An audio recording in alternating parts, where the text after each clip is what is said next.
I got to watch a couple of the episodes, and I saw it too, and you did your thing. And then the world building is unbelievable. I mean, Apple has committed every single resource possible to make this one of the best shows on TV or any streaming service. I mean, it's really theatrical in its scope, and I think viewers are going to love that. For me, I think that the mystery of the twins and of this kind of magical ability to see is what brings me in, and what keeps me there is the fact that they have something special about them, and that I don't think Bolian sees it as right or wrong. I don't think she sees it as witchcraft, and I don't think she sees it as their gods. I think she sees it as this is something special, and I connect to that because as a shadow, I also have a secret. I also have something that is special about me, and there is a connection there, and it's unspoken. The level of understanding and heart, because blindness and wilderness survival have a lot in common. In blindness we talk about planting our feet and listening, and in the world of survival you want to stop and listen before you rush in, and you want to make sure you're at the same tone in the environment, and you'll see that throughout our world. Yeah, I mean, he was with me every day on set. And if you ask Joe Strechey about me, he will tell you that I annoyed him because I asked him 1,000 questions. And I made him walk me through all my blocking.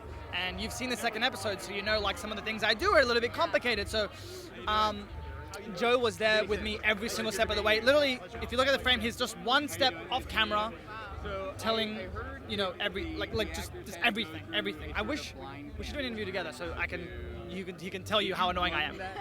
It's exciting to get to show individuals who are blind in a different way, because you've never seen people who are blind who are heroes, villains, lovers. They're doing all kinds of amazing things, but people who are blind are doing those things. My buddy Eric Weinmeier has summited Mount Everest and the highest peak on each continent. And I have friends who are lawyers, carpenters, mechanics, all the above. And I think our world gives a glimpse into that. And I think people don't realize that. And we also have actors who are super talented, who are blind or low vision as part of the cast, and we'll continue to do that in the future. My character's name is Weck. I'm one of the lead slavers, and Jason Momoa's character, Bubba Voss, was a part of the slavers, and he's taken off to do his thing. And then we have our first meetup, and it goes down. I got to see 2 episodes, and I was like, I don't think I got to see you yet. No, not you yet. come in episode 3? Episode 3. Bolian has a deep respect for the sacredness of information, and that if you are an observer, you are changing the outcome of something. It's in quantum physics. Like, you know that just by being there, you are a part of something, whether you actively participate or not. And I think that's one of the most cool things about Bolian as a character, is that she holds these sacred truths and keeps them to herself until she knows what to do with them. And so I have the ability to hear better than anyone else.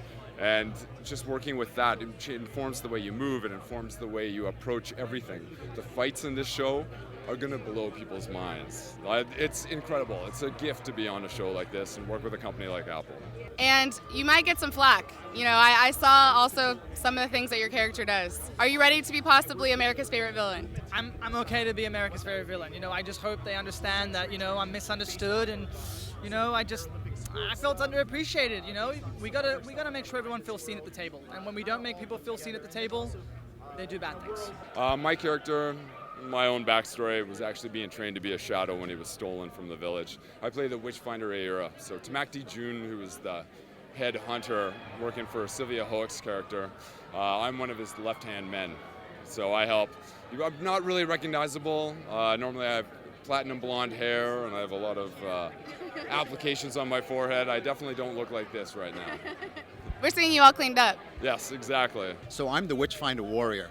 We all have specialties in this future world, and I'm an elite warrior. I'm the right-hand guy to the main general, Tamakti Jun, who's sent out by the Queen to find the 2 twins born with sight.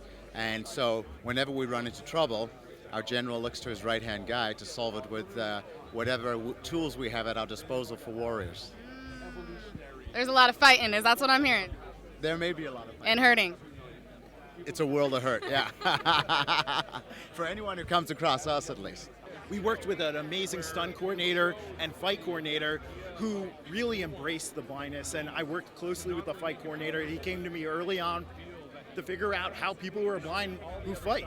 You know, I've been in a few fights in my day, and I have friends who are martial artists who are totally blind, and we used ideas around that, and I played sports and Paralympic sports, and bringing that to the stunts brings that reality. You can sense when if you're holding on to someone's right arm with your left hand, I can feel their body move so that I can tell if their other arm is pulling back to punch or their leg is going to go forward to kick someone.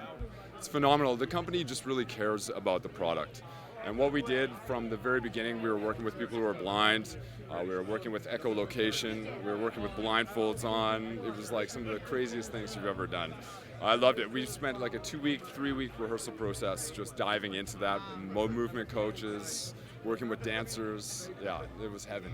And with the blindness, it was such an incredible training process. Joe Strecce, who's right behind me, he was part of training us in the skills that blind people use to navigate through the world, and he was one of the world builders with us. Yeah. And obviously, I have to ask, playing a character that does not have vision. Yeah. What has that challenge been like for you? See, this is one of the questions I welcome so much because that's why I was so proud to do the show. My brother-in-law is legally blind, and he's a mountaineer. He ice climbs, he climbs mountains. So I already saw what people with blindness or low vision were really capable of, and I wanted to make sure that no matter what happened, I honored that world and the truth of what these people are able to do. And so we had obviously Joe Strecce, our blindness consultant, but a lot of cast and crew who are actors with blindness or low vision, and always tried to reach out to them and say, am I doing justice and service to your experience? It's always so interesting to be a part of something that you haven't done before. And then when that happens, and a great script and a great director and a great lead are a part of it, it's something that you just kind of have to sit in the moment and be present. And we were really lucky to have a great team around us to really kind of move forward within this idea of not having sight and the nuances that you need. Joe, who kind of helped everyone with not having sight, really propelled us into a direction that if I had to do it on my own, I wouldn't be able to have his guidance and showing us the tiny little nuances that solidify the idea of this character not having any sight, but also the other senses heightened. That was an experience.